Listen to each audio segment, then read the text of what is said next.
Señoras y señores, esta noche, en la continuación del ciclo Argentina y el Mundo que organizan la Fundación Cultural Santiago del Estero y la Fundación Hamburgo, tendremos la oportunidad de escuchar al doctor Roberto Kachanowski, profesional universitario que en forma ininterrumpida desde hace más de 25 años investiga en profundidad la incidencia de la economía en las transformaciones políticas y sociales del mundo, lo cual, sin duda alguna, afecta a distintos parámetros macroeconómicos y, en definitiva, a la población en general. En su exposición, nuestro visitante abordará el tema situación económica actual y perspectivas. El doctor Kachanowski es licenciado en Economía, egresado de la Universidad Católica Argentina en 1980. Se desempeña como consultor económico, conductor del programa de TV por cable El Informe Económico, que se emite por la señal Newsline del canal 241 de DirecTV, profesor titular de Economía Aplicada en el Máster de Economía y Administración de SEADE, profesor titular de Macroeconómica en el Máster de Economía y Administración de CEICE y presidente del Centro de Estudios Económicos e Institucionales. Fue asesor económico de la Cámara Argentina de Comercio y de la Cámara Argentina de Importadores. Es autor de los libros Economía para Todos y El Síndrome Argentino, y columnista de temas económicos en el diario La Nación. Con anterioridad ejerció la misma tarea para los diarios La Prensa, El Cronista y La Nueva Provincia de Bahía Blanca. En su disertación de esta noche, el doctor Roberto Kachanowski expondrá su percepción acerca del complejo escenario de la actual situación económica mundial y sus implicancias en el futuro institucional del país. Seguramente formulará reflexiones que nos obligarán a profundizar el análisis de estos temas, por cuanto los efectos de esta gravísima crisis ya perjudican y afectarán sin duda mucho más en los próximos meses a la República Argentina y a todos sus habitantes. El incremento del desempleo, la paralización de muchas actividades industriales y la disminución de las exportaciones, entre otros hechos negativos, nos obligará a involucrarnos en la búsqueda de soluciones que disminuyan los perjuicios sociales, éticos y económicos del momento que vivimos y a colaborar en la recomposición de nuestra sociedad, en la cual se fortalezcan los principios de una vida republicana más justa y más solidaria. Doctor Kachanowski, en nombre de la Fundación Cultural Santiago del Estero, de la Fundación Hamburgo y de todas las personas que nos acompañan esta noche, muchísimas gracias por su presencia.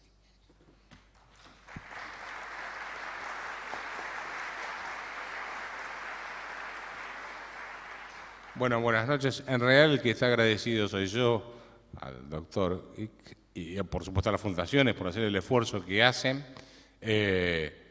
Espero transmitirles... La verdad que las noticias, hablar de economía hoy en día es difícil, porque no son buenas las noticias. Antes uno puede decir, bueno, les cuento lo que pasa en Suiza, que no pasaba nada, y más o menos uno zafaba, pero ahora ni en Suiza tenemos tranquilidad. Mi intención es hablar más o menos unos 45, 50 minutos, después creo que va a haber preguntas, 45, 50 minutos INDEC, así que serán lo que yo quiera, básicamente. Pero lo que quiero mostrarles es cuál fue el modelo económico, en qué situación está y hacia dónde vamos, o hacia dónde creo que vamos. Todo un desafío porque se le agrega el tema internacional, que no es menor, pero ya bastante tenemos en casa como para resolver, como para meter los problemas internacionales. Voy a tratar de explicar en esencia cuál es el problema en el cual estamos metidos desde el punto de vista económico y por qué creo yo que el modelo económico se agotó, tal cual fue planteado inicialmente. El modelo económico en rigor tenía un punto central o dos puntos centrales. Uno era el tema del tipo de cambio alto o lo que el gobierno define tipo de cambio competitivo. Y el otro era el superávit fiscal. Esto lo vamos a ver después en la exposición, los dos se agotaron. ¿Qué entendemos por tipo de cambio alto, tipo de cambio competitivo? Tipo de cambio alto o tipo de cambio competitivo es poner un tipo de cambio por arriba del que hubiese fijado el mercado en condiciones de libre competencia. Dicho en otras palabras, un dólar más caro que el que hubiese establecido el mercado si no hubiese intervenido el gobierno o el Estado, el Banco Central, en la fijación del tipo de cambio. Y acá no entro a debatir si me gusta o no me gusta el modelo de tipo de cambio competitivo, sí o no. No entro en ese debate. Lo único que voy a plantear es esto. Si uno quiere aplicar ese mecanismo, tiene que cumplir un requisito básico, que es tener recursos genuinos para comprar los dólares necesarios y llevar el tipo de cambio al nivel que uno desea por arriba del mercado. No sé si me explico. O sea, hasta que vine para acá, la ley de la oferta y la demanda no se había derogado. ¿Sí?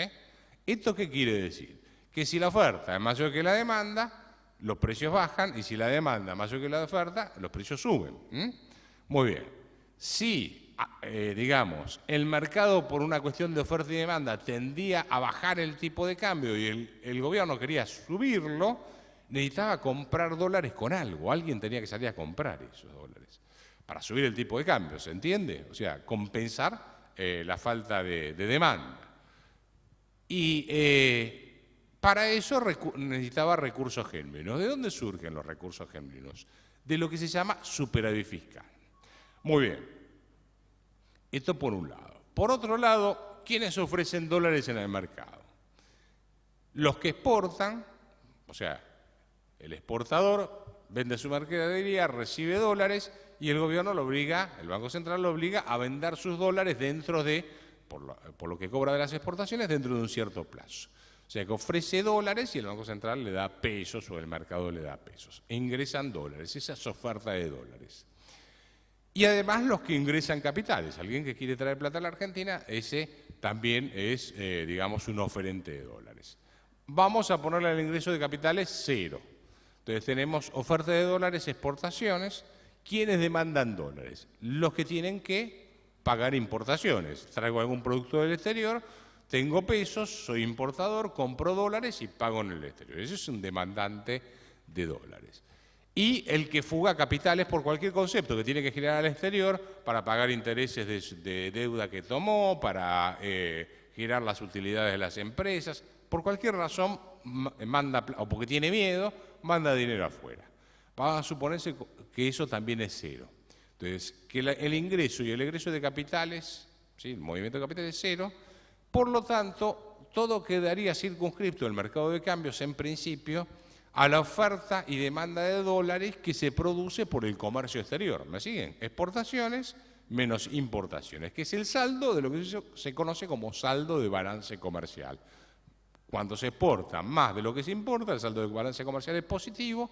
Cuando las importaciones superan las exportaciones, el saldo es negativo. Ahora bien, si uno pone un tipo de cambio alto, caro, un dólar caro, y a lo que apunta es hacer un modelo de sustitución de importaciones, o sea, importar menos y tratar de exportar por lo menos algo más.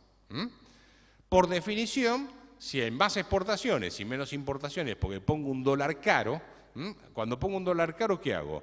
Los salarios medidos en dólares tienden a ser bajos.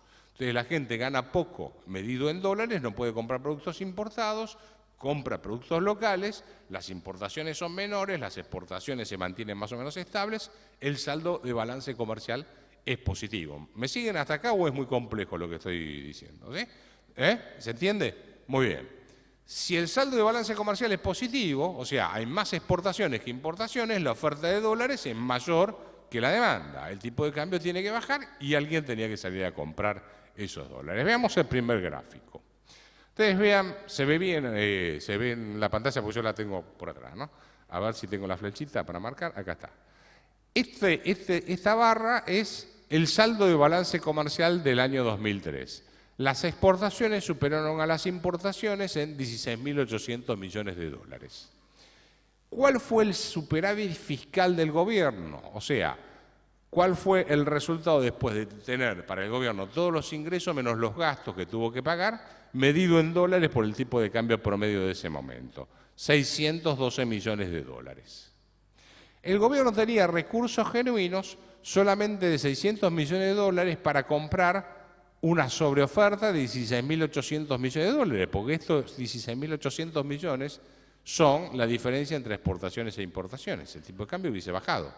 Entonces, ¿cuánto tenía para comprar? ¿Tenía el gobierno el equivalente en pesos a 16.800 millones de dólares para comprar esos dólares y sostener el tipo de cambio alto? No, no lo tenía. Tenía 612. El equivalente a 612.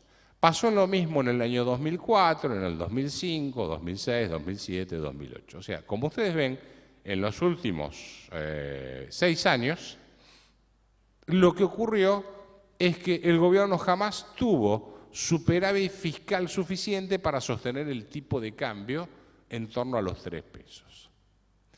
Entonces, como había aplicado un modelo de tipo de cambio alto, esto hacía que las importaciones fueran menores a las exportaciones, el saldo de balance comercial fuera positivo, el tipo de cambio tendía a bajar. Entonces había alguien que tenía que salir a comprar dólares. El gobierno no tenía, el superávit fiscal no alcanzaba. ¿Quién se encargó de eso? Se encargó el Banco Central.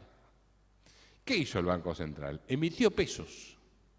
Yo lo que muestro acá es cuántos pesos en circulación o la tasa de aumento de los pesos en circulación en cada uno de los años, el promedio.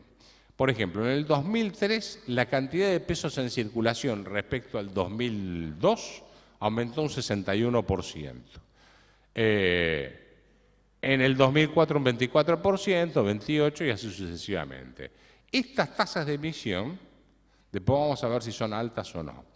Ahora, en el 2008 empezó a bajar, ¿por qué? Porque hubo fuga de capitales, después lo vamos a ver en detalle. O sea, lo que hubo, si lo miramos por mes, es esto. Por ejemplo, uno mira acá, qué sé yo, no sé, en noviembre del 2005, la cantidad de pesos en circulación aumentó un 34% respecto a enero del 2004.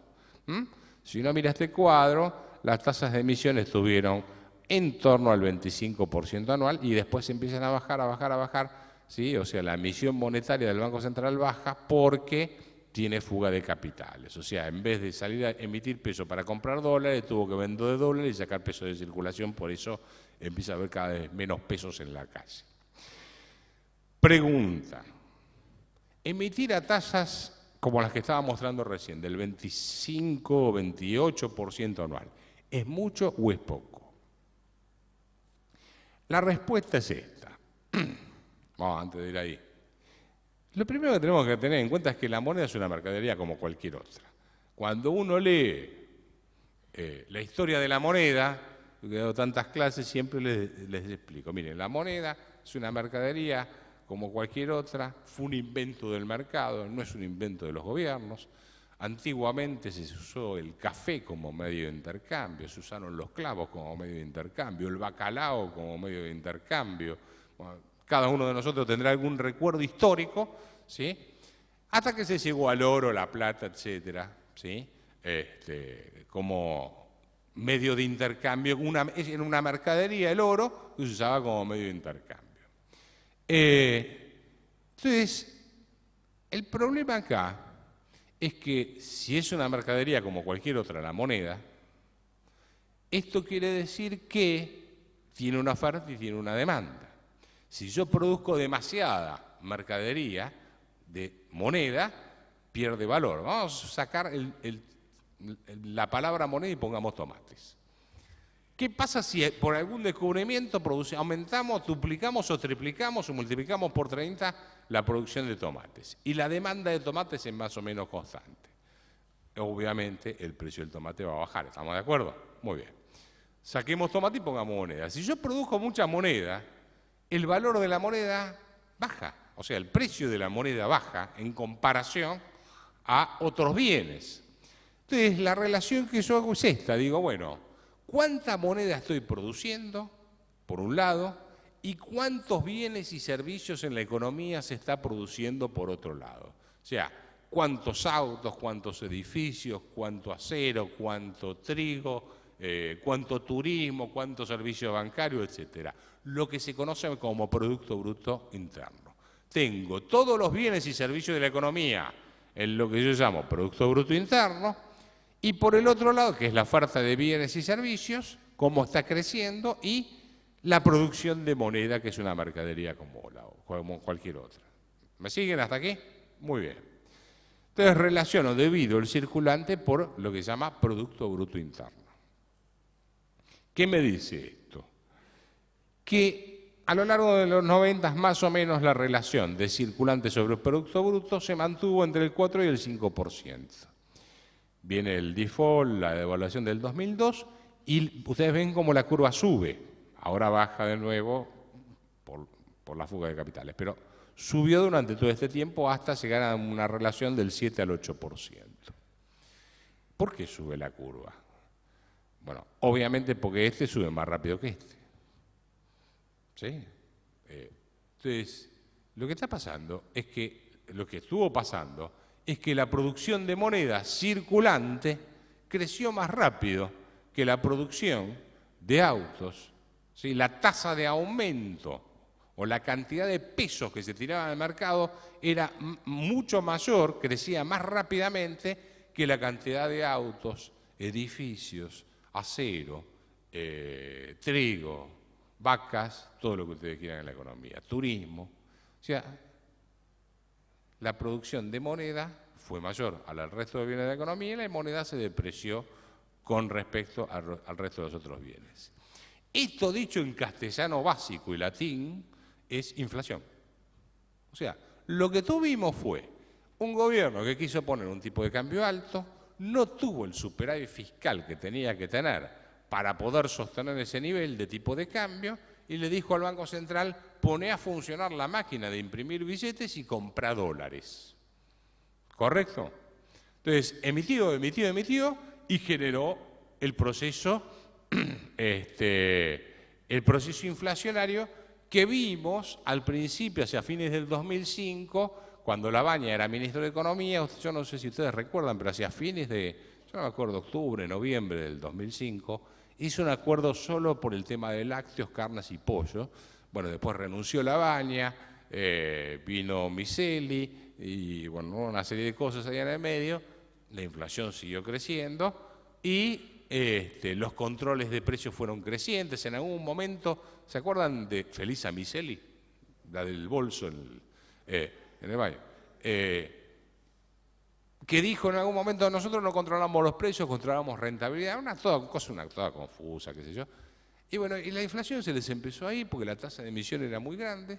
Saben, estamos hablando de tasas del 28-29% anual. Entonces, ¿qué dijeron? Vamos a hacer una cosa, la inflación se desbordó, manda a alguien al INDEC y decirle que dibuje el índice de precios al consumidor. Y esto comenzó en enero del 2007. Entonces, ¿qué fueron? A romper el termómetro. O sea, ¿y por qué rompieron el termómetro del INDEC? Porque, primero, pudo haber sido al principio un intento de engañar a la gente diciéndole la inflación es menor a la que a la que se venía publicando normalmente. La gente no es tonta, va al supermercado y con la plata que tiene ve hasta dónde pone las cosas en el changuito, si sube o baja, ¿sí? Y cada vez baja más. Entonces, eso era muy claro. Había un problema de inflación. Pero ¿cuál era el motivo fundamental por el cual se empieza a dibujar el índice de precios al consumidor? Se disparaba cada vez con mayor intensidad. Para que ustedes vean la diferencia. Yo les voy a mostrar. Este es el índice de precios, el de abajo. La tasa anual de inflación que informa el INDEC. El índice de precios al consumidor que dice el INDEC, que está hasta febrero, todavía no salió la de marzo. Lo que está diciendo es que la tasa de inflación anual está en más o menos un 7-8% anual. Arriba, la curva de arriba, esta, es una encuesta que hace la Universidad Torcuato Di Tella y le pregunta a la gente cuál es la inflación que usted está esperando el año. O sea, son las expectativas que cada uno de nosotros tenemos. Fíjese cómo va subiendo y en este momento estamos teniendo, llegó a un pico que superior al 35%, ¿sí?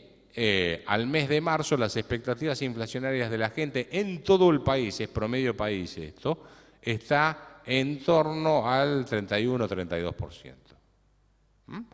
Ahora, fíjense cómo se separan las curvas. Esta baja y la gente, mientras el gobierno dice que baja, la gente espera que haya cada vez más inflación.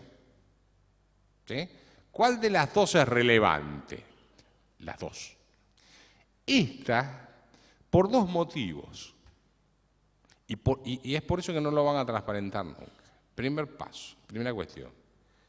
Aproximadamente el total de la deuda pública de la Argentina, que son del total de deuda del Estado, 180.000 millones de pesos están en bonos ajustables por el coeficiente de estabilización de referencia, que no es otra cosa que el índice de precios al consumidor. Ustedes calculen, hagan esta cuenta, 180.000 millones de pesos. Un punto mensual de inflación me ajusta el capital en 1.800 millones de pesos mensuales. Multiplicado por 12 son 18, 21.000 millones de pesos de ajuste de capital. O sea, supongamos que tengo una inflación del 2% real. El gobierno me dibuja un punto, o sea, me roba uno, ¿sí? Se ahorra 21.000 millones de pesos al año. ¿Se entiende esto? Argentina está en default desde el año 2007 porque no está pagando todo el ajuste de capital de los bonos ajustables por el coeficiente de estabilización de referencia. Para que tengan una idea de lo que estamos hablando. 21.000 millones de pesos, si tuvieran que ajustar el stock de capital de esos 180.000 millones por la verdadera inflación, les hace desaparecer el superávit fiscal. Entonces, en rigor, ya este índice no es para convencernos a nosotros de que la inflación es menor a la real.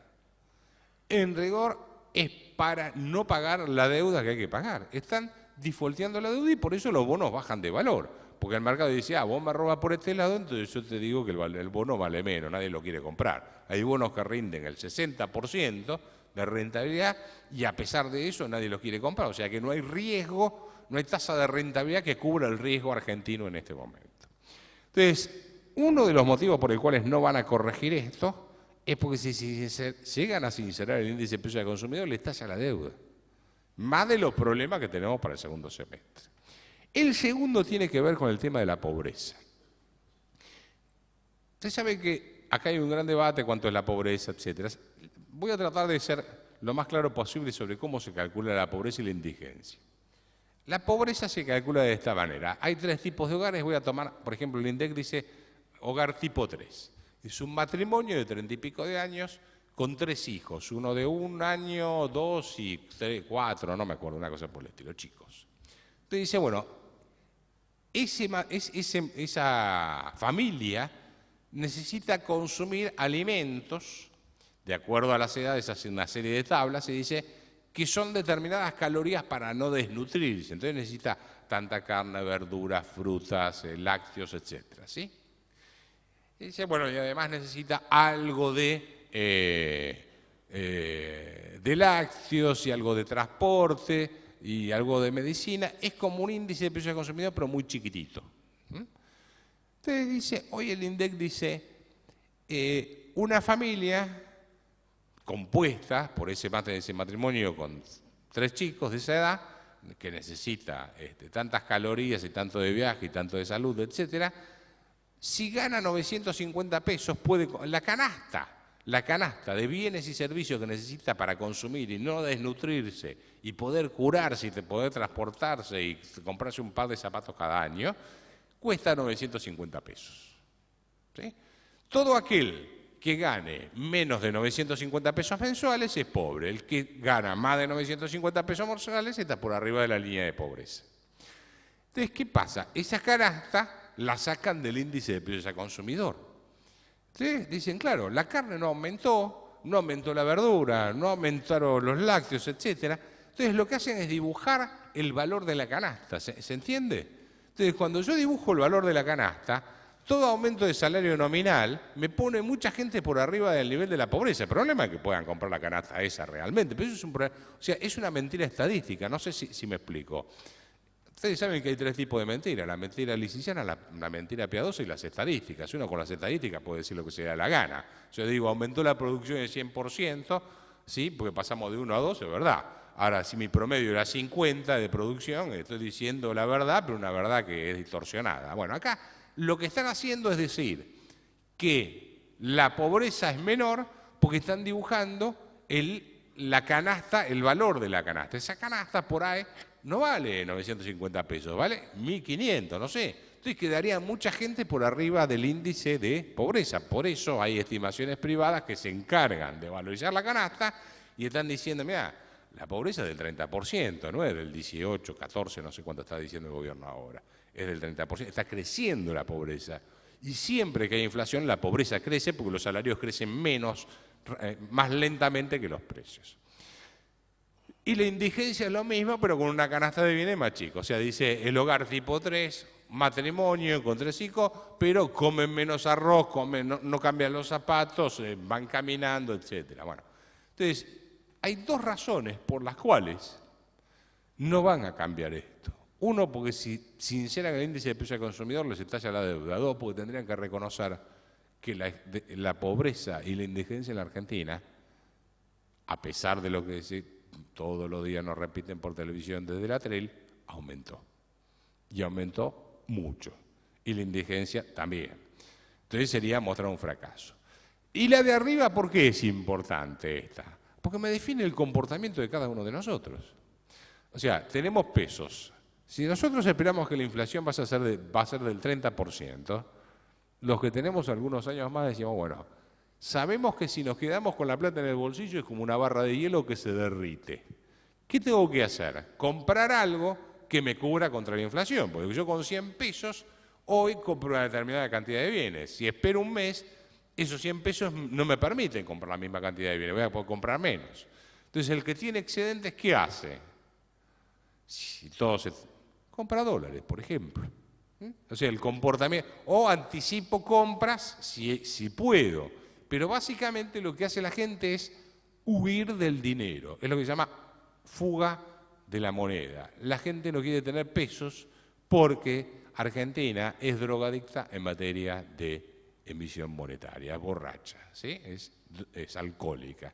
Yo les quiero recordar que en muy pocos años destruimos 5 signos monetarios. Tuvimos el peso moneda nacional, el peso ley 18.188, el peso argentino, el austral y este que también hay extinción, más o menos. Un peso actual es igual a 10 billones de peso moneda nacional. Un 1 más 13 ceros atrás, para que tengan una idea. ¿Sí? Entonces, ¿cuál es nuestra historia de destrucción monetaria? Entonces ya tenemos ese ejercicio. Si uno mira la historia económica argentina, tomemos los últimos 35 años o un poco más. Año 1975, crisis, ¿se acuerdan? A ver, sí, hay algunos que no me va a decir que no se puede acordar, otros hay más jóvenes que... Del famoso Rodrigazo, 1975, Celestino Rodrigo. ¿Sí? Celestino Rodrigo, en el año 75, lo que hizo fue agarrar un lío que le había dejado José Belgerba con la famosa inflación cero, no sé si alguno de ustedes se debe acordar, hubo controles de precios, ¿sí? Pactos de salarios, etcétera. Se dibujó el índice de precio al consumidor, se dibujaron todas las tarifas de los servicios públicos, etcétera, etcétera, hasta que renunció, bueno, murió Perón, se fue Gelbar, asumió Gómez Morales, si yo mal no recuerdo, estuvo un tiempo, y después vino Celestino Rodrigo y le dijeron, che, anda a la cocina y fíjate a ver qué hay en la bolsa. Y el tipo destapó y le habían dejado a presión y estalló todo. La verdad es que creo que falleció Celestino Rodrigo. Todos recordarán, a muchos recordarán el famoso Rodrigazo, donde se licuaron activos enteros, gente que había vendido a plazo, perdió todo su capital, ¿sí? Pero fue víctima de lo que pasó. Año 75, entonces el Rodrigazo. Después tuvimos año 81, fin de la tablita cambiaria de Martínez de Oz, licuación de pasivos, ¿se acuerdan? 81-82. Año 85, crisis fiscal, plan austral. Fallecido Alfonsín, ¿se acuerdan? Año 89, la hiperinflación. Año 95 importamos una que fue la del tequila, pero una pequeña cimbronazo, y 2001-2002.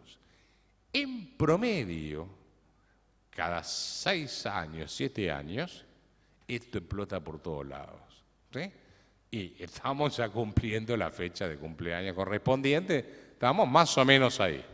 ¿Y por qué? Porque nunca aplicamos planes consistentes, o sea, lo que queremos es siempre esconder las cosas detrás. Por ejemplo, por eso yo decía, no voy a emitir opinión sobre ese tipo de cambio alto, sí o no, y voy a dar mi opinión ahora. En realidad, lo que intentamos siempre es esconder las ineficiencias estructurales de la economía argentina detrás de un tipo de cambio alto. O sea, mira, tenemos que modificar el régimen laboral, el sistema impositivo, hacer un sector público más eficiente, etcétera. Sí, che, pero eso políticamente no se puede. Vamos a hacer una cosa, devaluar, ¿sí? Ponemos un tipo de cambio alto, nos aislamos del mundo y escondemos eso hasta que podemos. Y cuando ya no podemos más, vuelve la historia de nuevo, entonces tenemos que devaluar, confiscar, etcétera, etcétera. Que es más o menos en el camino que estamos en estos momentos. ¿Qué es lo que percibe la gente? Lo que tenemos más años, sabemos cómo defendernos de esto. Hay un señor con la cara de Washington, de color verde, y dice, "In God we trust". Entonces, bueno, es lo que compra la gente. ¿Por qué? Porque sabe que el peso moneda nacional depende de decisiones políticas que no controla. Es más, yo le diría que aún en la crisis en la que estamos metidos, en el mundo, donde Estados Unidos está haciendo un montón de macanas desde el punto de vista monetario, aún así todos se refugian en el dólar o en el euro.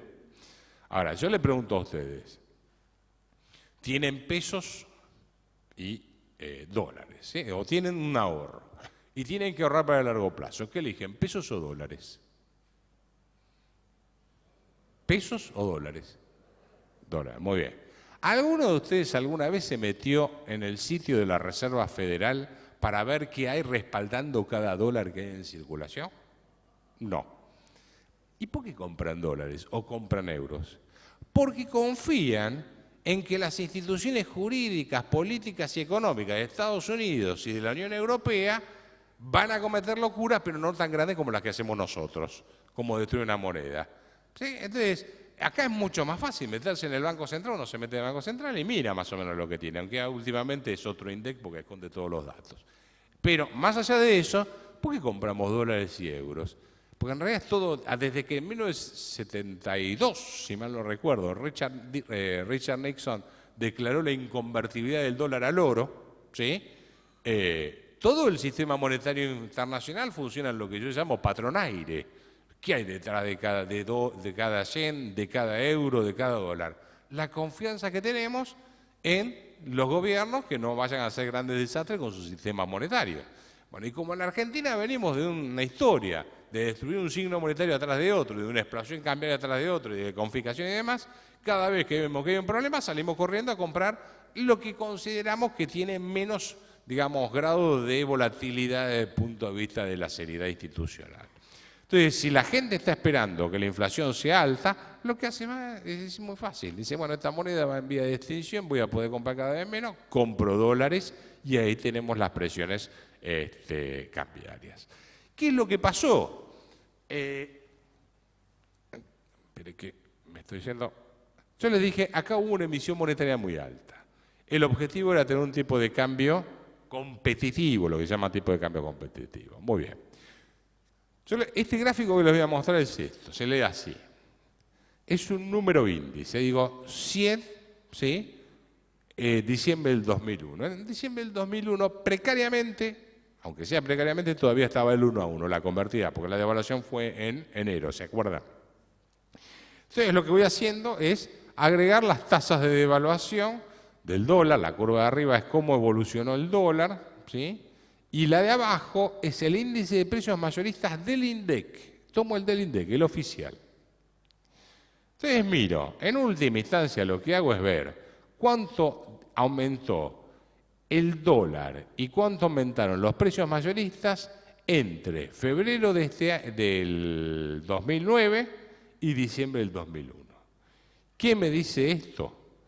Que los precios mayoristas, ¿sí?, a febrero de este año, a pesar de la devaluación de los últimos meses, donde el dólar subió un poco más, los precios mayoristas subieron un 1% más que el dólar. O sea, dicho en términos de castellano básico, las cosas en dólares cuestan, según precios mayoristas, lo mismo que la convertibilidad. Entonces, hay un índice que se llama el índice Big Mac. Eso lo publica una revista inglesa, que se llama The Economist, que es muy prestigiosa. Y dice, un Big Mac, ustedes lo conocen, de McDonald's, dice que es un commodity, tiene la misma cantidad de carne, de queso, de pan, ¿sí? En todas las partes del mundo. Muy bien. Entonces dicen, ¿cuánto cuesta un Big Mac en el promedio de 7 ciudades en el mundo, en Estados Unidos? Y después lo comparan con cuánto cuesta en distintas ciudades. Creo que toman 60, 70 ciudades. Sale publicado 2 o 3 veces por año en la revista The Economist. Entonces, ¿qué hacen? Dicen, por ejemplo, ¿cuánto costaba un Big Mac en la Argentina? ¿Cuánto cuesta un Big Mac en pesos? Lo dividen por el tipo de cambio y le da cuánto cuesta en dólares. Entonces ven si cómo está en relación a Estados Unidos. En abril del 2003, un Big Mac en la Argentina era un 44% más barato que en Estados Unidos. Hoy un Big Mac en la Argentina es un 4% más caro que en Estados Unidos. Digamos, dicho en otra palabra, estamos más caros que en Estados Unidos. ¿Sí? Acá está McDonald's. ¿No hay nadie de McDonald's? ¿Puedo decirlo entonces? Y además tenemos que ajustarlo por cantidad, porque a mis hijos les encanta eso y cada 2 por 3 voy al Big Mac. Cuando compro una hamburguesa es una moneda de 1 peso, le voy a decir. O sea, el precio es más alto, pero la cantidad es menor, o sea que no es. Habría que mandarle una nota de Economist y decirle, che, en el caso de Argentina, decirle que la cantidad de carne no es la misma. ¿Sí? Pero bueno, es un tema aparte. Concretamente, tipo de cambio competitivo, como lo decía, como querían al principio, si lo medimos por precios mayoristas, el que mide el índice de precios mayoristas que mide el INDEC, digamos, toda la devaluación del 2001, del 2002, se la comió la inflación interna. Si hacemos la misma comparación, el mismo ejercicio, dólar versus el costo de la construcción. Lo que me está diciendo Brecha 17% es que ahora con la devaluación de los últimos meses, el dólar subió un 17% más que el costo de la construcción en el mercado interno. Más o menos construir un metro cubierto en dólares hoy en la Argentina es lo mismo, casi lo mismo que en la convertibilidad. Esto es lo que me está diciendo, tomando los datos del INDEC. Bueno, y donde tengo la gran diferencia es en el índice de precios al consumidor, donde está hecho por Caloi, perdón, digamos, por el INDEC, pero un poco confiable. Está dibujado así que no vale la pena, dice que los precios al consumidor, el dólar subió un 55% más que precios al consumidor. Primera conclusión. ¿Por qué vemos tanta presión sobre el mercado de cambio? Porque todo el mundo sabe que el dólar está barato en la Argentina. O, dicho en otras palabras, las cosas en dólares están cada vez más caras. Y le diría que los salarios, que hoy no le alcanza a la gente para vivir dignamente, medido en dólares también están altos. No estoy diciendo con esto que están ganando bien, que no se malinterprete. Lo que estoy diciendo es que cuando uno mide en dólares, los salarios subieron en dólares. Por supuesto que las cosas en dólares también subieron. Un café en dólares es más caro. Ahora que hace 4 años, si voy a tomar un café a un bar, es más caro en dólares. O si voy a comer a un restaurante, o si tengo que comprar la canasta, no sé, de alimentos. En dólares, todo es más caro en dólares. Entonces, todo el mundo sabe eso. ¿Y qué espera? Que el gobierno, después de las elecciones, cualquiera sea el resultado, devalúe. ¿A cuánto? Y miren, el número solo Dios lo sabe. Y tal vez Néstor, ni siquiera Néstor lo debe saber. Pero para que tengan una idea, durante todo el periodo 2003-2008, antes de la crisis internacional, el saldo de balance comercial entre Argentina y Brasil, o sea, nuestro comercio bilateral, siempre Brasil exportaba más a la Argentina de lo que nosotros le exportábamos a Brasil. Recordándoles que en Brasil el real partió, yo ahora no me acuerdo exactamente, por ahí me pueden ayudar algunos de ustedes, pero estaba creo que en 2,80 reales por dólar y fue bajando hasta 1,50, cosas por el estilo, ¿sí? y nosotros nos manteníamos en 3 pesos todo el tiempo por dólar. O sea, nosotros teníamos al principio un dólar caro y ellos tenían un dólar cada vez más barato. Cuando uno tiene un dólar cada vez más barato, tiende a importar más de lo que exporta, y cuando tiene un dólar caro, tiende a exportar más de lo que importa. A pesar de eso, ellos tuvieron siempre saldo de balance comercial positivo. Si quisiésemos volver a la situación precrisis, Brasil devaluó más o menos el real un 50% desde la crisis, y nosotros 20% más o menos. Así que hay que agregarle otro 20% de devaluación para llegar al punto donde todavía teníamos desbalance comercial con Brasil. 20% más sobre, no sé cómo cerró hoy el dólar, pero 3,70 y pico, 3,75. 10% son 6 pesos más, ¿no? Más o menos. 60 centavos, digo bien, sí, 60, 70 centavos más, estamos hablando de entre 4 y 4,50 aproximadamente. Eso es lo que todo el mundo está esperando. Ahora, siempre depende en el contexto en que se haga eso. Porque también, en el 2002 dijeron con un 40% de devaluación resolvimos el problema, por eso el famoso 1,40 de especificación, y terminamos en un momento en 4 pesos por dólar, después quedó en 3-1, pero el 40% fue un cálculo matemático como el que estoy haciendo yo ahora y que no resultó para nada. Entonces todo el mundo está esperando. Después de las elecciones seguro que van a devaluar, porque tienen presiones de los sectores industriales, etcétera, etcétera. Entonces seguro que... ¿Qué hace el mercado? Se anticipa. Entonces las presiones cambiarias están hoy vigentes y la pregunta es si el Banco Central va a poder sostener el tipo de cambio sin que se le vaya de las manos. Eso después lo vemos si queda tiempo. O sea que el tema, el corazón de la política económica, ¿qué era? Te doy tipo de cambio alto, competitivo, está fuera.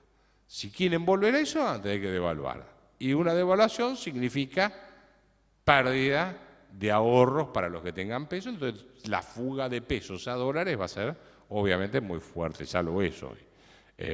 Piensen ustedes que entre el 2007 y el 2008 hubo una fuga de capitales de 35.000 millones de dólares, 35.000 millones de dólares, sí. Muy bien. ¿Cómo estamos en materia fiscal, que era el otro tema? La caja.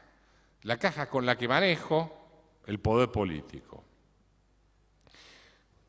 La tasa de recaudación, miren cómo aumentaba la recaudación impositiva. Por ejemplo, en el 2003 los impuestos que recaudaba el Estado aumentaron 43% respecto al 2002, 36%, ¿sí? Bueno, después bajó y acá subió hasta el 35% anual cuando tomamos 37% anual en octubre. Noviembre se desploma a la mitad de octubre, acá vuelve a subir un cachito, 11, 16%. O sea, de tasas de aumento de más o menos el 35% anual de aumento en la recaudación tributaria, que era mentiroso, pero no importa, bajamos a la mitad y a menos a un tercio casi.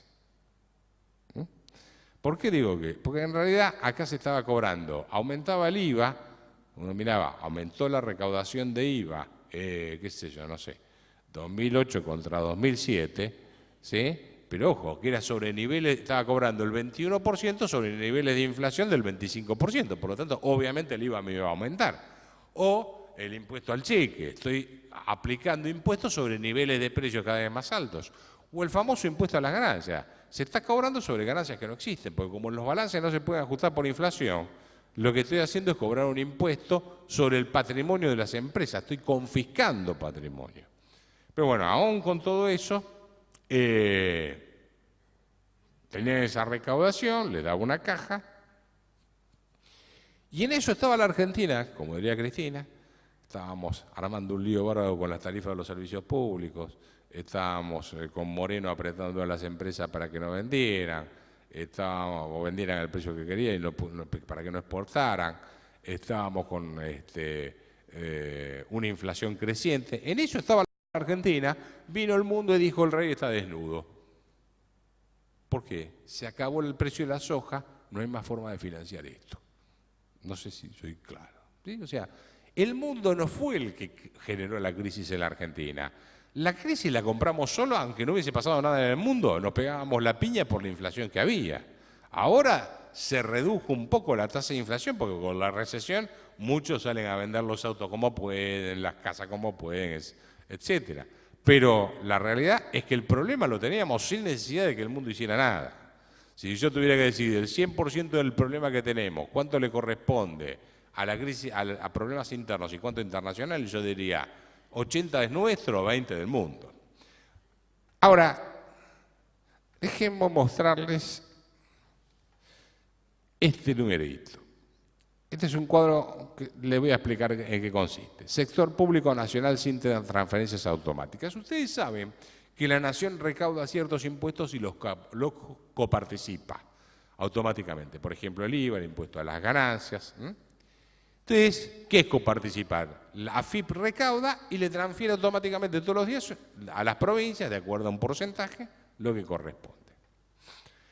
Este cuadro lo que muestra es cuánto tiene de ingresos la nación en el primer bimestre de este año comparado con el primer bimestre del año pasado, cuánto tiene de ingresos y cuánto está gastando. Después de haberle transferido a las provincias la plata correspondiente por la coparticipación. ¿Se entiende lo que digo? ¿Sí? Muy bien. ¿Qué es el primer dato que vemos? Primer bimestre de este año, 2009 versus 2008. Este es el segundo problema. El primer problema es el tipo de cambio alto, que se desapareció, y el segundo es el de la caja. Vamos a ver qué pasa con la caja. Superávit fiscal, 1.685 millones de pesos, contra 4.341 del primer bimestre del año pasado. El superávit fiscal se desplomó un 61%. Y aún con una serie de trucos que tenemos acá adentro. ¿Cuáles son esos trucos? Por ejemplo, este es lo que se llama sector público base caja, o sea, el que efectivamente se paga. Yo contrato una obra pública, ¿sí? Le digo a Cela, y eso es el devengado. Contraté. Ahora, después está el momento en que pago. En un momento hago el gasto, pero lo pago en otro momento. Uno es el devengado y otro es el caja. Este es el base caja. Entonces, ¿qué puedo hacer yo? Puedo mostrar gastos menores porque no le estoy pagando a los proveedores del Estado.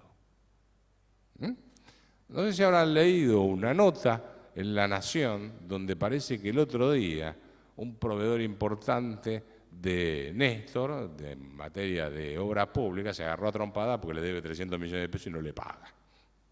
¿Sí? Hasta en ese problema se están metiendo. ¿Por qué? Bueno, es lo que se llama el libramiento sin pagos. Sí, te reconozco que tenés la deuda, pero el cheque no está. Te muestra un gasto menor, no sé si me explico, ¿sí? Entonces, ese es un dato. Ahora, primer dato a mirar. ¿Cuánto aumentaron los ingresos corrientes? Vamos a tomar los ingresos totales. Ingresos totales, total de ingresos, de impuestos, con aportes al sistema previsional, aportes de capital, etcétera. Crecieron al 13% anual, primer bimestre contra primer bimestre.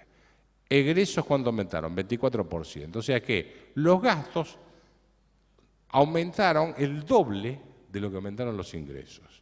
No hace falta ser Einstein ni ningún matemático genio o físico para darse cuenta que si el gasto me crece más rápido que el ingreso, en algún momento tengo un problema. No sé si ¿sí? ¿Se entiende? Muy bien. No, otro dato interesante. Miren ustedes acá. Ustedes, los ingresos corrientes son impuestos, lo que le queda a la nación después de entregarle a las provincias su parte, del IVA, del impuesto al cheque, de los derechos de exportación, etcétera. ¿Sí? ¿Qué es lo que me está mostrando impuestos? Cuando comparo cuánto recaudaron en enero-febrero versus enero-febrero del año pasado, la caída es del 4,1% en términos absolutos sin considerar la inflación. Si yo le meto la inflación, en términos reales cayó un 24% la recaudación tributaria. ¿Por qué sube más o menos los números fiscales? ¿O por qué zafaron un poquito? Porque acá está metido en los Seguridad Social la plata que antes, 1.400 millones de pesos mensuales que antes iban a las AFJP y ahora van al Estado. O sea, cuando confiscaron los dineros de las AFJP, había un stock de ahorro que poco pueden usar de eso, no pueden usar gran cosa. Lo que les interesaba era el flujo de ingresos. Había 1.400 millones de pesos que se podían apropiar para gastar. Total, después que los jubilados en el futuro se arreglen. Eso es un tema aparte. Entonces, zafan más o menos por eso. Fíjense que hay un aumento del 58%. O sea, lo que cae la recaudación compensa esto. Ahora, por la información que tuve ayer antes de venir para acá, la recaudación de marzo viene espantosa y con menor nivel de actividad económica va a ser cada vez más espantosa, con el campo sin liquidar soja va a ser cada vez más espantosa y así sucesivamente. Primera, o sea, ¿cuál es el problema que está teniendo este gobierno? Tiene dos problemas que son claves, que eran el corazón de su política económica. Tipo de cambio, tiene que devaluar si quiere seguir con su modelo. ¿Sí? ¿Quién se anima en este contexto de incertidumbre? El lío que se me arma. Dos, se me acaba la caja. Y si no tengo caja, nadie me obedece, porque acá el liderazgo es por caja, no es por convicción, por ideología, porque convencí, porque dialogué y porque mantuve un comportamiento republicano y democrático. No, te manejo a visitazos y cheques, esto funciona así. Ahora, si se acabó eso, se acabó el poder. El problema que están teniendo es que tienen un problema de caja. No alcanza la plata. Yo me estoy pasando de tiempo, cuando me tengo que casar me tiran con un cenicero, decime vos cuando freno. El tema, porque quiero hacer un punto que es muy importante, que el domingo pasado lo comentaba en el programa de Grondona. Con esto del 35% de coparticipación, el 30% que van a coparticipar, el 30% de los derechos de exportación de la soja y de todo lo que tenga que ver con el complejo sojero. Ahí, en realidad, el tema es así. Es el 30% de lo que se exporta, de lo que se recaude por de soja, aceite de soja, peles de soja, etc. ¿Pero es el 30%? No, porque cuando uno lee el decreto, hace referencia a la ley, creo, de 26.000, no me acuerdo cuánto, y dice, la plata, ese 30%, se va a repartir de acuerdo a los artículos 3, 4 y 8 de la ley tal. Entonces fui y leí los artículos 3, 4 y 8. ¿Y qué dice? Supongamos que se recaudan 1.000 pesos de derecho de exportación de soja. Entonces, cuando uno lee los artículos 3, 4 y 8, dice, bueno, se reparte de esta manera. Primero, de esos, el 30% de 1.000 son 300 pesos, 3.000 millones, 300 millones. De esos 300 millones, 42 quedan para la nación, 55 para las provincias, 1 para lo que se llama ATN, que son aportes del Tesoro Nacional, y creo que 2 puntos más o lo que reste para la provincia de Buenos Aires, que viene del Fondo de Reparación de Conurbano Bonaerense, no sé si se acuerdan. Lo que le va a quedar a las provincias es el 16,5, o sea, 165 millones de pesos sobre los 1.000. Eso es el 16,5%. Muy bien. Ahí entramos en un debate, digamos, porque también dijo son 6.500 millones de pesos, sí, pero haciendo la cuenta sobre las exportaciones y la producción de soja del año pasado con los precios del año pasado. Lo de este año, los rendimientos son menores, la caída en los rendimientos ha sido muy importante y los precios van a ser más bajos. Así que no va a ser el mismo número. Creo que se exportaron 16.500 millones de pesos, de dólares el año pasado en soja. Pues supongamos que son los 6.500 millones de pesos que efectivamente dicen. Vean ¿ven? Transferencias a provincias. Bueno, esto es transferencias que le hace la nación a las provincias sin necesidad de pasar por... Esto no es coparticipación, es a gusto y piacere de cómo me levanto. A vos te quiero, a vos no te quiero, vos sí, vos no, vos me apoyás, vos no me apoyás. ¿Sí? Entonces es un manejo tipo monárquico y de decisiones. Esto el año pasado, acá les estoy mostrando el primer semestre, fueron 7.200 millones de pesos en total. Y lo que están diciendo es que van a repartir 6.500, que no van a repartir 6.500. ¿Qué van a hacer? Le van a decir, te doy esto, el 16,5%, pero te voy a dar menos por este lado. ¿Ustedes se piensan que van a sacrificar la caja? Si no tienen caja para ellos, se van a estar dando el otro. Ustedes le van a decir, mira, vení, si vos querés, firma acá, venite a la Quinta de Olivos, firma, viste que tengo las plantas atrás que se mueven, todo, ¿sí? Hago todo el show, firma, arrodillate, arrodillá a la provincia, arrodillá a los intendentes, firma que decís que sí, enfrentate con el campo, porque cuando firme vas a decir que apoyás el 35% de retenciones, y después, ¿sabes qué? Te voy a dar lo que quiero. Eso es lo que va a pasar. Porque en esencia tienen el poder de hacerlo, no sé si me explico. Porque si está bien, te doy, primero no te voy a dar el 30, no te voy a dar el 30 del 35, sino que te voy a dar el 16,5 de lo que se recaude. Y además, si te doy eso, seguro que te saco de este lado. ¿Se entiende lo que estoy diciendo? Es que no hay ninguna garantía de nada. Problema, se acaba la caja.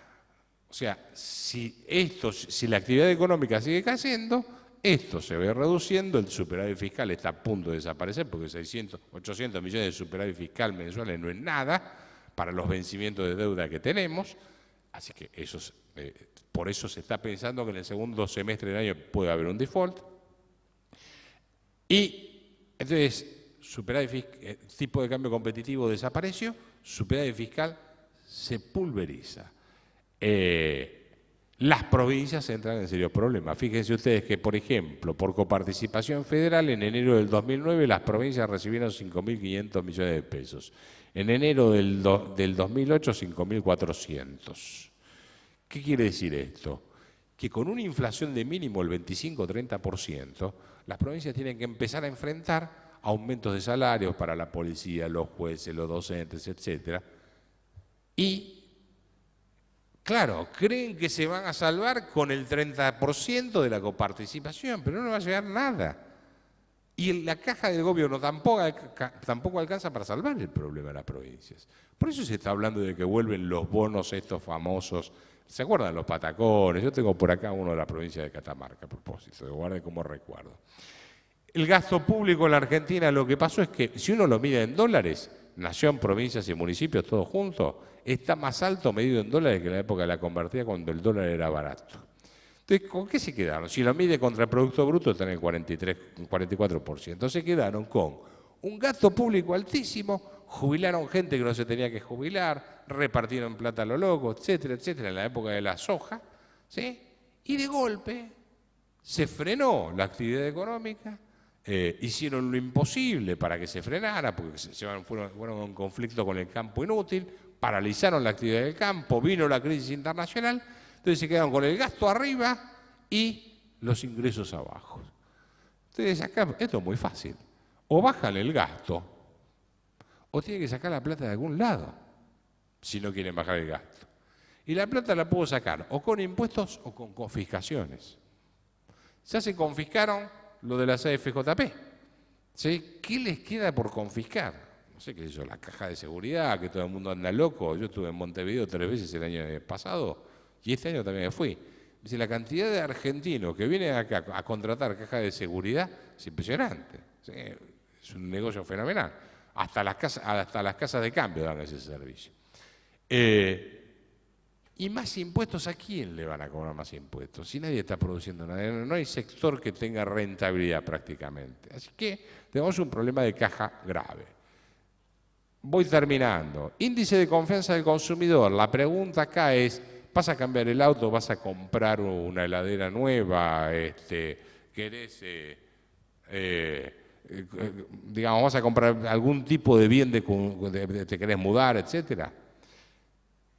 El índice me marca que estamos acá en marzo, si nos venimos para acá, estamos más o menos como en el nivel de marzo, abril, mayo del 2001. O sea, la confianza del consumidor, si ustedes se fijan, se desploma ya en el 2007, se recupera cuando Cristina gana las elecciones y se vuelve a desplomar, vuelve a subir un cachito y se cae. Confianza en el gobierno, cayó, se recuperó un cachito y está más o menos como en el 2002. Quedó bollando. O sea que la gente no tiene confianza para consumir, ni tiene confianza en que el gobierno pueda resolver los problemas. Está la fuga de capitales, etc. Como les dije, yo iba a hablar 50 minutos, INDEC, hablé una hora, ¿sí? Creo que se me fue la mano, pero no haberlos aburrido. Hay muchísimo más para decir. ¿Qué es lo que veo? Yo veo dos escenarios. El primero es la gran incertidumbre que tenemos de acá a junio. En realidad, desde el punto de vista económico, las presiones que va a haber sobre el mercado de cambio van a ser muy fuertes, la recesión se siente terriblemente, prácticamente el país está paralizado, desde el punto de vista económico está muy... Yo diría que las caídas en los niveles de producción son similares en algunos casos a las de enero del 2002 versus enero del 2001, yo les digo todo. Las caídas, por ejemplo, venta de autos, tractores, despachos de cemento, uno agarra corralones de materiales y están vendiendo el 40% en el mejor caso de lo que vendían el año pasado, y así podríamos ir con los ejemplos. Nivel de actividad casi en 12, si se cae el nivel de actividad, se cae la recaudación, un gobierno que entra en crisis porque no tiene confianza, o sea, no genera credibilidad, primera cuestión, tiene descontroladas las variables, a pesar de que metió un tarifazo fenomenal en enero, ¿sí? Por lo menos en la capital federal con el tema del transporte público, siguen aumentando los combustibles, los peajes, etcétera, la energía eléctrica, la caja no les alcanza. Un gobierno que entra en crisis inevitablemente desde el punto de vista económico y desde el punto de vista político. Creo yo que es muy difícil que logren retener la cantidad de legisladores que ponen en juego. ¿Por qué adelantaron las elecciones de octubre a junio? Porque no llegaban a octubre, se caían antes. En realidad, no digo que se caen, se tiraron antes, que es distinto, porque uno se puede caer y otra cosa es que se tire. Y si no todo lo posible por tirarse. Entonces, no aguantaron y adelantaron las elecciones a junio. Quedan las encuestas acá, el problema es, en los grandes distritos, el oficialismo pierde. Vamos, provincia de Santa Fe, capital federal, donde se concentra el 80% de los votos, estoy hablando, ¿no? Provincia de Santa Fe, capital federal, Buenos Aires, Córdoba, Mendoza y ustedes quieren agregar en Tucumán. En Santa Fe, 75% de imagen negativa. Capital federal, el kirchnerismo figura en el rubro otros. O sea, no está. Dejemos la provincia de Buenos Aires un segundo. Córdoba, 70% de imagen negativa. Mendoza, Cobo con el radicalismo lo barre. ¿Sí? Quedaría Tucumán, que probablemente tenga un buen resultado. Y provincia de Buenos Aires. La pregunta que uno debe hacerse es ¿por qué Kirchner no se presentó todavía? Porque hasta que vine acá no había anunciado nada. ¿Sí? ¿Por qué no se dice voy a ser candidato a diputado? Porque las encuestas le están dando horrible. En el mejor de los casos se empata con De Narváez y Solá. En las encuestas, cuando uno mira, hay dos datos importantes, la imagen positiva y la imagen negativa. Uno puede tener baja imagen negativa, baja imagen positiva, pero baja negativa. Esto permite crecer, aunque no, digamos, no tengo mucha imagen positiva, mi negativa es tan baja que me permite crecer. Si mi imagen negativa es muy alta, no puedo crecer. Es como le pasó a Menem, por ejemplo, ¿se acuerdan? En las elecciones de 2003, si iba a una segunda vuelta, perdía porque eran más los que no lo querían votar que los que lo querían votar. ¿Cuál es el problema que tiene Kirchner en este momento en la provincia de Buenos Aires? Que en el mejor de los casos tiene 35%, de Narváez y Solá le viene pisando los talones, o está arriba según algunas encuestas, depende de las que uno mire, pero hay 1 o 2 puntos. Digamos que hay un empate, pero todos los que son indecisos, no son indecisos Kirchner, de Narváez, Kirchner, ¿cómo se llama? Stolbizer. La indecisión es Solá, o de Narváez, Solá, Stolbizer. O sea, Kirchner queda fuera de lado, por lo tanto no tiene posibilidad, tiene un piso que le baja y además tiene un techo muy alto, no sé si me explico. Entonces el problema que tiene es que si pierden la provincia de Buenos Aires, siendo el que está gobernando el país, dicho en términos académicos, es boleto picado. No tiene ninguna chance. Además pone en juego más de lo que va a sacar. Entonces, imaginemos que si pierde, yo creo que el tren bala ese que van a construir va a ser lento para que se vayan. Entonces, ¿qué es lo que uno puede imaginarse? Lo que uno se tiene que imaginar es, y bueno, esta gente seguramente va siempre y cuando no haya fraude. Si contamos los votos en serio, ¿no? Si contamos los votos en serio, esta gente no va a tener la capacidad de gobernar que tuvo hasta ahora de manejar los superpoderes como quisieron, la caja la manejaban como querían, que era como compraban gobernadores, intendentes, etcétera, etcétera. Eso se acaba, si pierden la mayoría en el Congreso, van a tener que rendir cuentas, van a tener que manejar el país en forma como se maneja en las democracias republicanas, con pesos y contrapesos, ¿sí? Y están acostumbrados a manejarlo como se manejaban en las monarquías absolutistas. Entonces, si no cambian de carácter, cosa que es muy difícil cambiar la edad de ellos, el problema es que se les acabó el esquema de poder. Y desde el punto de vista económico no lo pueden recuperar porque, aunque devalúen, aunque cambien los precios relativos, hagan tarifazos y demás, van a tener un lío en el país fenomenal. Porque eso significa caída del ingreso real, aumento de la desocupación, habiendo perdido las elecciones y sin tener la mayoría del Congreso. Me queda una gran duda. ¿En qué limbo político queda el país desde junio hasta diciembre? Porque en junio elegimos los legisladores, supongamos que el oficialismo pierde la mayoría, pero los diputados y senadores asumen en diciembre. Así que en el medio pueden preparar la retirada. Yo no sé, no tengo la más mínima idea. O sea que estamos en un problema serio. No es un tema menor. Ahora, no se ría. ¿Cuál es la buena noticia? Que cualquier cosa que venga va a ser por lo menos más racional que esto. El hecho de levantarse y que alguien diga, voy a exportar carne, y nadie venga y le diga, no exportás, bajá la carne del barco, es todo un avance. Alguien que diga, voy a exportar lácteos, y no venga otro y le diga, vos no podés exportar lácteos, ni podés exportar trigo, ni que te insulten todos los días por televisión, eso no es un tema menor. El hecho de que, o sea, el que venga va a ser la antítesis de esto. Charlábamos, yo creo que antes de venir para acá, estaba viendo por televisión lo de Alfonsín. Alfonsín, yo no lo voté, pero ¿qué es lo que uno puede decir de Alfonsín? ¿Por qué tiene más de 20 cuadras en la capital federal de gente para verlo? Es el contraste entre alguien que respetó, con todos sus errores, con todos los errores, ciertos principios republicanos de diálogo y de democracia, versus otra cosa. Yo creo que es una manifestación muy clara de lo que está demandando la sociedad.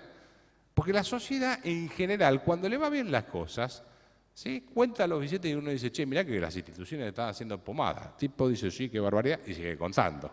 ¿Sí? O sea, lo importante es la plata. Ahora, cuando se acabó la plata, me pasan la factura por el problema económico, más las instituciones, más todo lo que yo no hice, pero igual me echan la culpa igual por si acaso. ¿Sí? Entonces, cuando uno entra en desgracia en la Argentina, entra mal. Lo que yo estoy viendo es que ese gran, digamos, movimiento que hoy se ve en la capital federal con Alfonsín, es porque es una persona que, con todos los errores que pudo haber cometido desde el punto de vista económico, que fueron muchos, y de debates políticos, todo ustedes quieran, era alguien que no estaba insultando al otro, agrediendo, etcétera. Y un país se construye en base a consensos, en base a seguridad jurídica. No hay posibilidad de inversión en un país donde no hay previsibilidad en las reglas de juego. Si yo no sé cuáles son los impuestos que voy a poner a pagar mañana, no sé si voy a poder exportar lo que produzco, no sé si me va a llamar un tipo y me va a decir, vos vendés a pérdida porque a mí se me antoja. Ese país no puede invertir. De ahí la importancia de las instituciones. Las instituciones, cuando hablamos de instituciones, que son las reglas de juego, las leyes, los códigos, las normas que regulan el comportamiento de la sociedad, son importantes porque defienden los derechos de propiedad y le dan previsibilidad a los que tienen que invertir sobre cómo puede funcionar su negocio. Después le irá bien o mal de acuerdo con su habilidad empresarial, pero básicamente lo primero que tengo que tener es cierta certeza sobre los impuestos, sobre si puedo exportar, sobre cuál es la legislación laboral, etc. Las democracias republicanas dan esa seguridad. Los sistemas autocráticos no, porque se manejan de acuerdo al capricho del tipo de cada día cuando se levanta, no sé si me explico. Entonces, no hay posibilidad de hacer una propuesta de reforma económica que prospere en la Argentina si no hay una democracia republicana. No sé si me explico. La economía no se resuelve solamente con medidas económicas, se resuelven con gobiernos que respeten la división de poderes, los derechos republicanos, el derecho de propiedad, la justicia, que no la aprieten con los consejos de las magistraturas y ese tipo de cosas. Dicen, este se está disparando el infinito del tema político. No, como economista le digo, mire, ningún economista le puede resolver el problema económico si no hay un mínimo de comportamiento democrático republicano, ¿sí? Salvo que tengamos un monarca bueno, cosa que no es el caso. Entonces, para ir resumiendo, yo les diría, yo creo que en todos estos años se han violado tanto las instituciones, se han despreciado tanto las instituciones, que quien viene, cualquiera sea después de esto, no sé cuándo, va a tener un comportamiento muy distinto. Primero en el trato. Fíjense, ¿por qué Cobos tiene imagen tan alta? ¿Qué dijo? Simplemente dijo, mi voto no es positivo, y es un tipo tranquilo. Es la antítesis del que grita desaforado de la tribuna. Eso solo le da un handicap, ¿sí? Entonces, ¿qué es lo que yo creo que va a pasar? Vamos a transitar un momento muy crítico en la Argentina, tal vez de violencia social, no lo sé. Veo una situación complicada, muy seria desde el punto de vista económico, pero aunque les parezca mentira después de todo lo que dije, tengo cierto grado de optimismo hacia el futuro, en términos de que viene. Va a ser algo absolutamente distinto en términos de comportamiento republicano en el país. Y por supuesto, esto va a llevar a que haya un contexto y un ambiente de negocios diferente. Después veremos si las políticas económicas son las adecuadas o no, pero creo que después de esto hay una luz al final del túnel que me permite ser relativamente optimista. Bueno, muchísimas gracias. Queremos comentarles que el próximo lunes 6 de abril, con el auspicio de la Fundación Hamburgo y de la Fundación Universitaria del Río de la Plata, en este mismo escenario va a disertar el embajador de Estados Unidos de Norteamérica en la Argentina, señor Earl Wayne, sobre agenda común entre Argentina y Estados Unidos.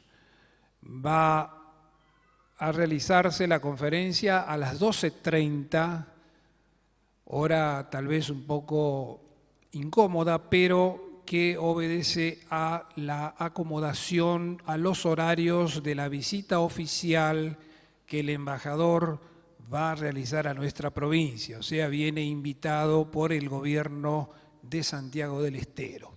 Quienes deseen asistir a esa conferencia pueden recabar la correspondiente tarjeta de invitación a la Fundación Hamburgo a los teléfonos 422-5556 y 422-9197. Bueno, la primera pregunta dice, si usted cree, licenciado, que los commodities es una buena alternativa de stock con respecto al dólar. Sí. Sí, seguramente la pregunta tiene más que ver no con el cobre o el oro, sino que me imagino que tiene que ver con los granos. Alguno tendrá su ahorro en el campo y me parece que es una forma de quedar cubierto porque en realidad los granos son dólares básicamente y está muy hedgeado, o sea, está muy cubierto respecto a lo que tengo que producir. Así que yo no sé si van a hacer un gran negocio, pero se van a cubrir de la inflación seguro. Si ustedes venden ahora, porque la pregunta es, ¿por qué, si puedo aguantar, ¿no? ¿Por qué voy a vender la soja hoy a $1 a 3,70 si por ahí aguanto 3 meses más y si puedo la vendo a 4,40 el dólar? Y tal vez con retenciones más bajas. ¿Sí? Sí. Si puedo aguantar, obviamente. Y si no, voy vendiendo en la medida en que voy necesitando caja. Por otro lado, si vendo y hago un depósito a plazo fijo, la tasa de interés que me pagan, ¿es más alta o es más baja que la tasa de inflación o lo que estoy esperando que suba el tipo de cambio? O sea que mucho para pensar ahí no hay. Otra pregunta más. ¿Por qué estalló la convertibilidad? ¿Podría haber continuado? la condición básica para que la convertibilidad pudiese funcionar era que el gasto, o sea, un sistema de convertibilidad implica, no es solamente tipo de cambio fijo, es la moneda era el dólar, los pesos eran la representación para hacer las transacciones diarias ¿cómo se llama? De la economía. Para que pueda funcionar un sistema de convertibilidad, no tiene que haber déficit fiscal. Y lo que hubo, ¿por qué? Porque si el gobierno tiene déficit fiscal, no puede emitir moneda, porque obviamente la convertibilidad le exige que por cada peso en circulación que haya, tiene que haber un dólar, en este caso, si hay conversión a dólar, porque antiguamente estaba la caja de conversión, que funciona en la Argentina, hasta la Primera Guerra Mundial en 1914, y después volvió a funcionar y se desarmó con la crisis del 30 en el año 28-29, si mal no recuerdo. Se desarmó definitivamente la caja de conversión. ¿Y qué era? El peso convertible a oro en ese momento. La convertibilidad fue un símil de la caja de conversión, pero con el peso convertible al dólar. Ahí cuando uno hace una conversión no es menor el tipo de cambio que elige para entrar en la convertibilidad, porque no es lo mismo decir, voy a entrar en un esquema de convertibilidad un peso un dólar, que decir de entrada unos 50 pesos por cada dólar. Son dos escenarios distintos. Creo que el primer error es que entraron en la convertibilidad con un tipo de cambio artificialmente bajo o un dólar demasiado barato, y eso complicó la economía. Primera cuestión. La segunda es que el gobierno tenía déficit fiscal, el déficit fiscal se financiaba colocando deuda, porque el Banco Central no podía emitir moneda para financiar al Tesoro de acuerdo a la ley de convertibilidad. El aumento de la deuda generaba mayor pago de intereses, el aumento del mayor pago de intereses generaba más aumento de gasto público, y entonces todos decían, bueno, llega un momento donde la plata para financiar este aumento del gasto es insuficiente, ¿cómo van a hacer? Y vino en realidad la gran corrida comienza con De la Rúa. Ustedes recordarán que López Murphy dijo en marzo del 2001 hay que bajar el gasto público en 2.000 millones de dólares, casi lo linchan en la plaza pública, y después terminaron haciendo una devaluación donde el ajuste fue muchísimo más alto y de la forma más guaranga. Entonces, ahí lo que pasó fue que no hubo confianza, la gente retiró la plata de los bancos porque pensó, el Estado me va a confiscar los ahorros para pagar el gasto público, eran dólares, entonces los bancos tenían dólares, tenían en el pasivo, ¿sí?, depósitos, y esos depósitos estaban en dólares. El Banco Central no le podía prestar dólares a los bancos para que le pagaran al tipo que tenía en la ventanilla, porque el Banco Central no tenía el franchising para emitir, el franchising de la Reserva Federal para emitir dólares. Así que la pregunta era, el tipo iba a la ventanilla y le decía, quiero los dólares. Y el banco decía, bueno, pero se lo presté al otro. Hasta que el otro no me lo devuelva a mí, yo no te puedo devolver la plata. El prestamista de última instancia tenía dólares, pero no podía entregar todos los dólares, no podía imprimir todos los dólares que necesitaba el sistema, porque no tenía capacidad de impresión, no podía imprimir. Entonces, ¿qué hicieron? Optaron por ir a la ruptura de la convertibilidad. Yo creo que el error fundamental fue entrar mal con el tipo de cambio y aumentar el gasto público hasta niveles donde el déficit fiscal era tan grande que hacía pensar que se iban a confiscar los depósitos. Recuerden ustedes, mediados del 2001, ley de intangibilidad de los depósitos. El mismo Congreso, 6 meses después, declaró la tangibilidad de los depósitos de todo tipo, ¿sí? Y la Corte Suprema de Justicia lo justificó. Yo creo que el tema del debate de la convertibilidad tiene que pasar tiempo para ese debate, pero todavía hay muchas pasiones sobre ese tema. Mi punto es, la convertibilidad es una regla monetaria. Ahora, una regla monetaria no puede resolver los problemas que genera una legislación laboral que conspira para que las empresas tomen gente, o tener un sistema tributario que es caótico, o tener un gasto público que es alto e ineficiente, porque gasto hoy 360.000 millones de pesos más, pero no tengo ni seguridad, ni salud, ni educación, ni nada. Entonces, eso no lo resuelve ningún sistema monetario. la respuesta concreta a por qué saltó la convertida es fuerte aumento de gasto público y, como decía antes, infinanciable, obviamente, y error en el tipo de cambio en el que se entró. ¿Qué opina usted de la política económica implementada por el nuevo presidente de los Estados Unidos de Norteamérica? ¿Tenemos 2 horas más? Voy a tratar de sintetizarlo. Acá el problema que tenemos con Estados Unidos, lo que yo veo, porque en realidad todos nos estamos manejando en la nebulosa, pero hay un dato que es cierto. Cuando se produce una burbuja de precios, como se produjo en Estados Unidos, por ejemplo, el precio de las propiedades y demás, y los valores de los activos, eso, ¿por qué se produjo a mi juicio la crisis? Uno mira, el año 2000 la economía americana entra en desaceleración. Yo leí el libro, no sé si alguno de ustedes tuvo la oportunidad de leerlo, Tiempos de turbulencia de Alan Greenspan, que fue el presidente de la Reserva Federal de Estados Unidos durante muchos años. Y en esa época era presidente de la Reserva Federal, que es el equivalente al Banco Central de la Argentina. Año 2000, la tasa de interés en Estados Unidos de los Federal Funds estaba en el 6%. La economía se desacelera.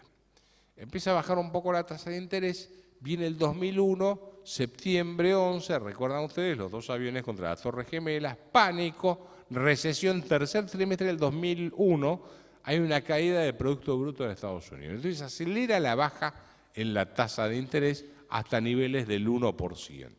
Entonces que la tasa de interés en el 1%. ¿Cómo logra eso? Emitiendo moneda, dólares, sube la expansión monetaria a tasa del orden del 10% anual, entonces baja la tasa de interés y tira dólares al mercado. Eso como primera cuestión. Entonces empieza a generarse mucha liquidez en el mercado. Entonces empieza a especularse y los bancos tenían plata. Ahora, ustedes imaginen un banco, ¿sí? ¿Cuál es básicamente la ganancia del banco? La diferencia entre lo que se llama tasa activa y tasa pasiva. En principio básico, ¿no? Después tiene otros productos. Pero básicamente la ganancia de un banco es, yo recibo depósitos, pago una tasa de interés y presto a una tasa de interés más alta. La diferencia entre la que presto y la que cobro, ¿sí? La que le pago y la que presto es el spread, se llama spread, ¿sí? Entonces, cuando la tasa de interés es muy chiquitita, del 1%, del 2% anual, ¿sí? El spread de tasa es muy chiquitito. Entonces tengo que hacer mucho volumen para poder tener utilidades. No sé si me siguen, ¿sí? O sea, la ganancia que tengo es mínima. ¿Qué tengo que hacer? Volumen.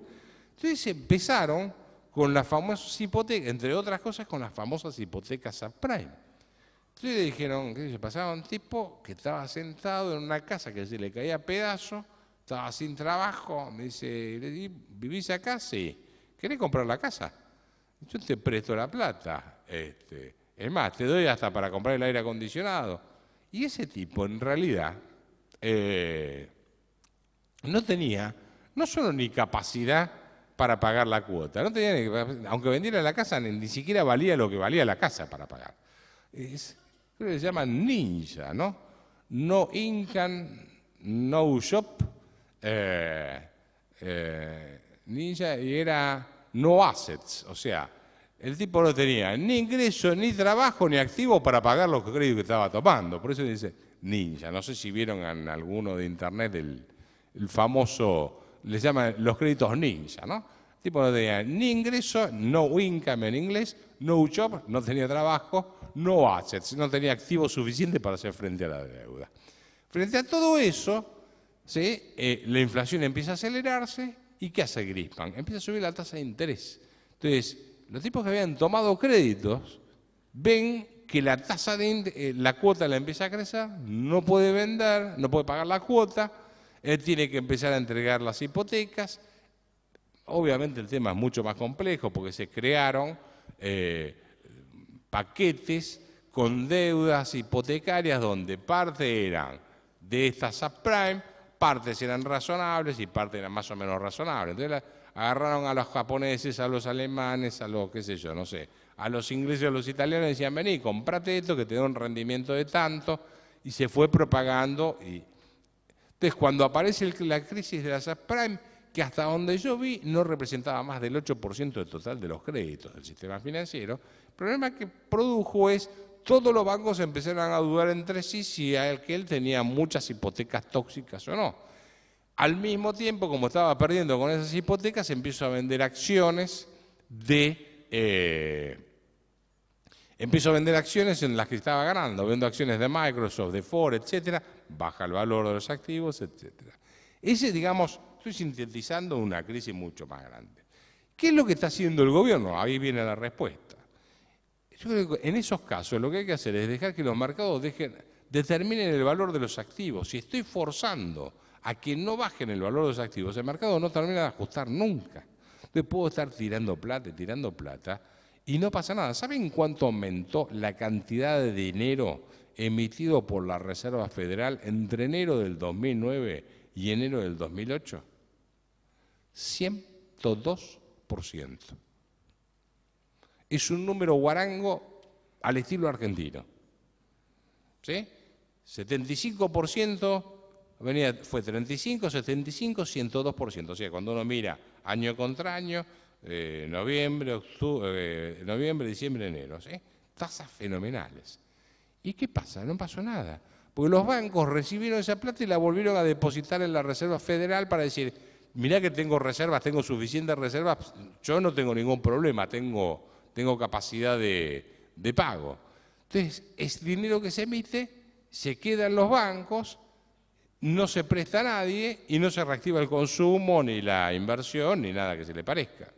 Entonces, me parece que acá el problema es que están enfocando, mi visión es que hay un enfoque errado. Acá hay que decir, bueno, si los activos tienen que caer de valor, si una moto tiene que bajar de valor y la tengo que comprar por un sándwich y una coca, alguien va a aparecer en un momento y va a pagar con el sándwich y la coca.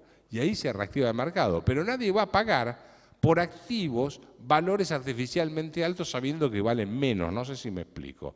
Y lo que están haciendo es sostener artificialmente alto con todas estas emisiones de moneda que hacen en el plan de salvataje, artificialmente alto los valores de las empresas. Por lo tanto, el mercado no termina nunca de ajustar. Traté de sintetizar lo que está discutiendo el grupo de los 20 en 5 minutos. ¿Qué dice su olfato sobre el blanqueo y la moratoria impositiva? Que estoy resfriado por el sábado, pero se la armaron para ellos. ¿Quién va a traer plata a la Argentina para invertir bajo un gobierno donde no hay seguridad jurídica? Insisto sobre este punto. Nadie, por más que a mí me digan, mirá, no te cobramos, es más, te pagamos interés por traer la plata de que tenés afuera para que compres un edificio. Ni loco, porque después que traigo la plata, dejo las huellas digitales por todos lados. Hoy veía que el señor el Montoya de la provincia de Buenos Aires, el recaudador de impuestos, decidió por decreto, porque a él se le ocurrió cobrar, creo que el 0 o 5% de todos los cheques que emitan o de los depósitos que hagan las personas en la provincia de Buenos Aires, y si no reclaman, dentro de no sé cuántos meses le va a cobrar el 3%. A mí personalmente, sí que no tengo nada que ver con la provincia de Buenos Aires, pues soy responsable inscrito, pero en Capital Federal no tengo que pagar ingresos brutos por una legislación especial, me retienen el 3%. Averigüé y le dije al contador que averigüe, y digo, ¿por qué me están sacando el 3% de cada cheque? Me dice, porque estás en el COT. Digo, ¿qué es el COT? Mira, tiene que ver algo con el transporte de carga. Digo, yo soy economista. Dice, bueno, entonces tenés que hacer el descargo y por ahí te devuelven la plata. ¿Sí? Entonces, ¿quién va a traer plata a un país donde los funcionarios públicos meten la mano en el bolsillo de la gente o en las cuentas corrientes con una libertad fenomenal? ¿Para qué se hizo? Mi olfato es tengo que cubrirme la retirada por si acaso, viejo. Porque si me voy y no puedo negociar la retirada, voy a vivir en tribunales negociando y haciendo presentaciones todo el tiempo. Voy a tener que comprar un departamento enfrente de Comodoro Pi, no sé si me explico. ¿Sí? Esa es la sensación que yo tengo. Vamos a la última pregunta, licenciado. Con relación a la crisis internacional, ¿cuál será el signo que nos indicará que la crisis tocó fondo y que a partir de allí se puede comenzar a emerger? Yo creo que cuando el precio de los activos ya hayan bajado lo suficiente y veamos que se estabilizan en algún piso, que no les podría decir ahora, pero que tendrían que ser pisos previos a la crisis previos al 2001, digamos así, año 2000 o promedio 97, 98, por ahí. Cuando veamos esos valores, debería uno suponer que la crisis está llegando a su fin y tenemos que rezar para que los países no se pongan en proteccionistas y empiecen a aislarse cada uno, ¿sí? Para decir, bueno, protejo lo mío, entonces se traba el comercio, que eso fue una de las grandes causas de la crisis del 29, por las cuales se prolongó. Todos se cerraron, nadie quería comerciar con nadie y eso produjo mucho más crisis. Me parece que cuando veamos menos volatilidad en el mercado bursátil, que hoy está habiendo menos volatilidad, no se me parece, por lo menos no es la misma que había 2 o 3 meses atrás, y los precios se estabilicen en niveles bajos, digamos, previos a la crisis previos al 2001 o 2000, ahí podemos pensar que la crisis está llegando a su fin, creo yo.